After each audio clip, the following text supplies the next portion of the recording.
QuiySpeaks. I'm in here. We at 109. Got my man Kenny B in the building. Shout out to you, bro. Yeah. Congratulations. You just graduated with that master's. Okay. Basically, want to ask Kenny what motivates you, because you in the process of accomplishing a lot. You accomplished a lot already, so you have to have a certain drive, a certain grind. Like, what keeps you going? What motivates you to keep pushing through? I think when you really, like, when I talk about that question to people in terms of motivation, you kind of got to break it down into different sectors for me. Okay. You know, like, all right, I come from DC, and I guess growing up, if you look at it, my motivation came from different things. Right. Like, we didn't grow up with, I guess, in society's aspect, we didn't grow up with the most positive role models in a way, right? Yeah. So, you know, the way I had to motivate myself was from different ways. So if I'm going to break it down to being a good person, okay. You know, when I grew up around my father, like just being with him and moving around the city with him from the ages of like, before I can speak, until like 6, 7, 8, like I seen him treat people well. I seen people receive him well. A word he always said, like being a man's man. You know, and even he went to prison for 12, 13 years. So even the way people talked about him while he was in prison, wasn't being a man's man. So that motivated me to be a good guy. Along with the fact that, you know, my mother always stressed being a good person, and like I never wanted to let her down. At the end of the day, like she had me, you know, not just had me physically, but you know, me and my brother grew up with a single mother. My father went in, so like not wanting to let her down. So that, you know, motivated me to be a good guy in that aspect. And then I guess lastly, in terms of being a good person, seeing my grandmother and grandfather like essentially be the connecting dots for 3 or 4 generations of legacy in my family, you know, on the family tree, like they holding it, they're glue and bringing everybody together, and just seeing that, and then one day knowing like that'll probably be me. Like that motivated me to be a good person. Okay. And now, if we transition into like, I guess, motivation to continuously to do better, I like to believe it's setting new goals. Once you accomplish one goal, set a new goal. Like think about it, the days I played football. High school, I had a goal to start on varsity. Once I became a varsity starter, I wanted to become one of the best offensive linemen. Okay. Which I've done. You know, I did in high school. Once I got to college, you know, I played football, I had different goals there. You know, different goals, whether to climb up the ladder and be like, you know, you was involved in undergrad, so being a different student leader, like you climbing up that ranks. I just talk about like most recently, I lost 120 pounds. I was just about to bring that up. Sure, I went from 240 to 120. I went from 340 to 220 pounds. But my original goal was to get to like 260, which left me like at 80 pounds. Well, you know, but once I got to 260 and I seen how obtainable it was, I said, let me lose some more. So really never to get complacent on what you set out to do. You know, always continually challenge yourself. Even when I got a KB and Friends 100-mile challenge that I do every couple of months. Okay. Where I challenge everybody to walk, run, swim, jog, bike 100 miles. Whatever you want to do it 100 miles. So no, just doing that. You know, continuously, like, you know, challenge yourself. So that's one way, like, you know, I continue pushing yourself. And I think last way, find motivation through other people. And like, and not in that hating type spectrum, but really like find joy and motivation through seeing other people succeed. I know that's one thing I love to do. For instance, my cousin, he just was Wednesday, right? Yeah. I had a cousin, Will. He actually just graduated, became an official DC firefighter today. You know, like, congratulations to him. Yeah, shout out, oh my God. You know, like that's inspiring. You know, I know where we come from. You know, I know background. I know what he's been through. I know how bad he wanted it. Like, so seeing my guy get that, that's inspiring. Right. That makes me say, okay, you know, I just got massive, but what else I can do? Will just got that. What else I can do? You know, my cousin Allie, she took a leap of faith. Like she quit her job like almost a couple months ago, and you know, grinding with her own lashology company. You know what I mean? Of course, everybody goes through their trials and tribulations, but that's inspiring. You know, to see Allie, you know, I'm not gonna do this no more. This steady income coming in, forget that. I'm gonna bet on myself with this lashes, and we're gonna move in that way. Like that's inspiring. You know, just continuously saying that, and let your friends be the precedent. So that's always like hanging around with a certain type of people. You know, like last, I go shout out, like, you know, to I say my guy Ed, by the way, like my man Ed, you know, getting to school, getting his master's, just like me. But this summer he going away to Rolls Royce. big Rolls Royce internship. Okay. And you know, like that's inspiring. Yeah, that's big. Yeah, like that's big, like, 'cause you know what it can transform to be. And I would say to anybody, don't let your own accomplishments get in the way of your friends' accomplishments being inspiring. I mean, I've had big internships, I've had successful milestones and achievements, but seeing my friends, my family, who I had the chance to grind with, and see them grow, it should make you even exactly. It should make you seem like, you know what? I don't care what I did. They doing this, and how I'm about to do this, because you never know who uses you as that motivation mechanism. Just like you doing for your homies. Exactly. So like what my people's doing for me, I might be doing for other people. So you got to continuously challenge yourself in knowing you that. And lastly, utilize Instagram. You know, people might, you know, it might seem like a joke to some people, but really utilize Instagram. That's why I love Instagram more so than Twitter, you know, Facebook or MySpace, whatever it is. Because Instagram has pictures, and pictures can inspire people far beyond any amount of words. You know, I had a little homie from the city tell me a week ago, like, I go to your gram every day. Like, I literally go to your gram every morning to see, like, you know, just for that inspiration. Yeah.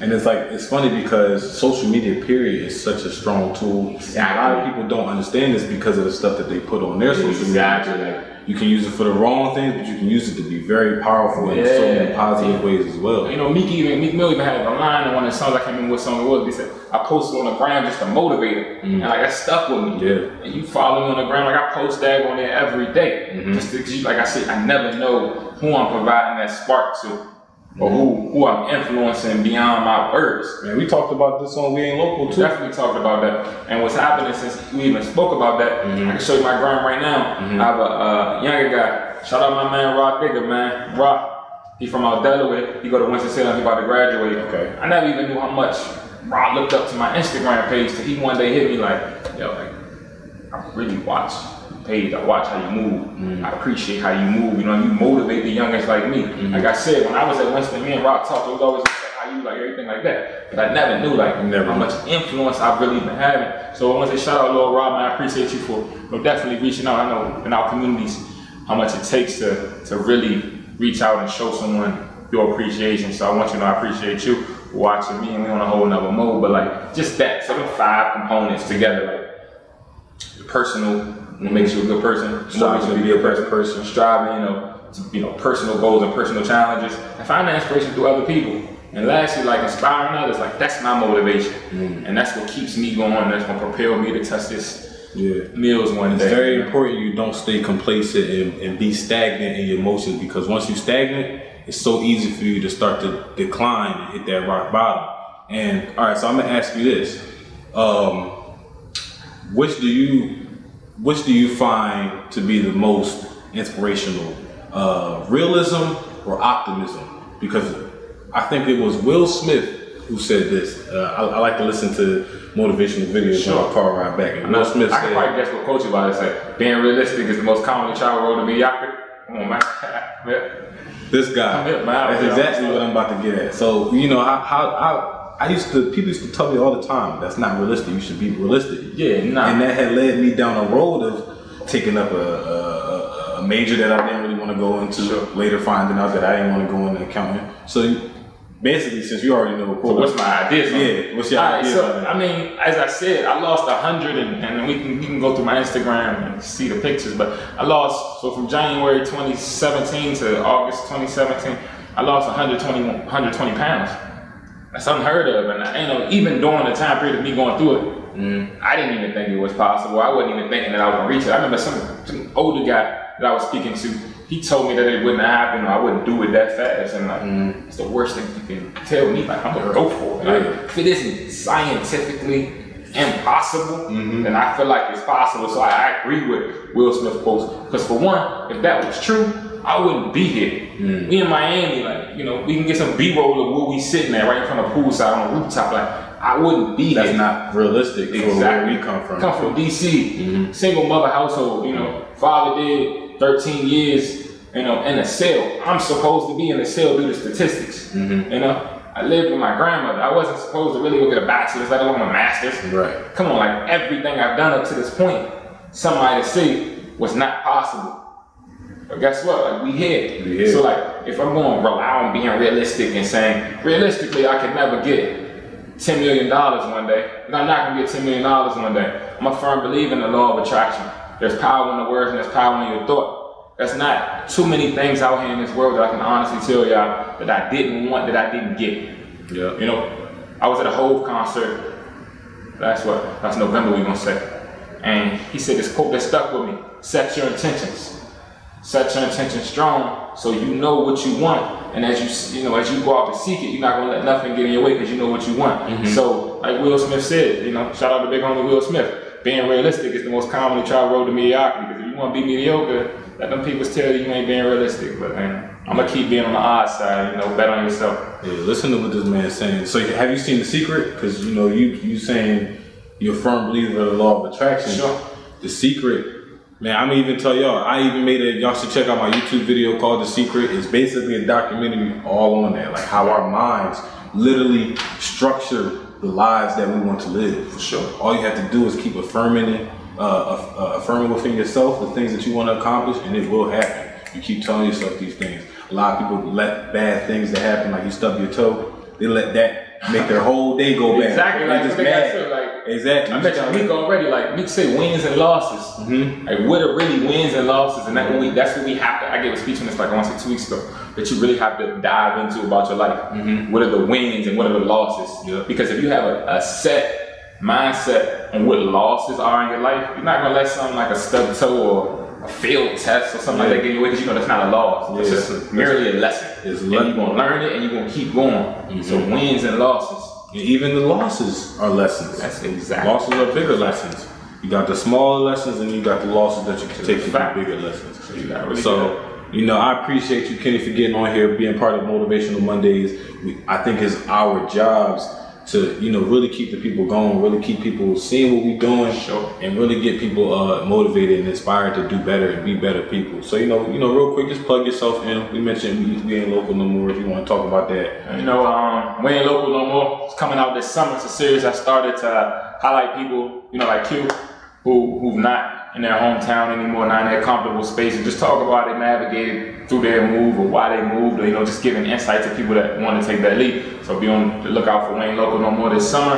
I also have a podcast called Super Bowl Goes the Podcast. It's on all main podcast platforms. Follow me on Instagram at @TheKennyB. I would love to connect with each and every one of you all. Also, you know, I like to wear local brands of shirts and represent them. So shout out my guy Real Eat Greedy. Go get your Eat Greedy fitness plan, get your Eat Greedy shirt, you know. DC or nothing. Shout out my guy Q for inviting me, man. Super Bowl goals. Whole nother mode, man. Thank y'all.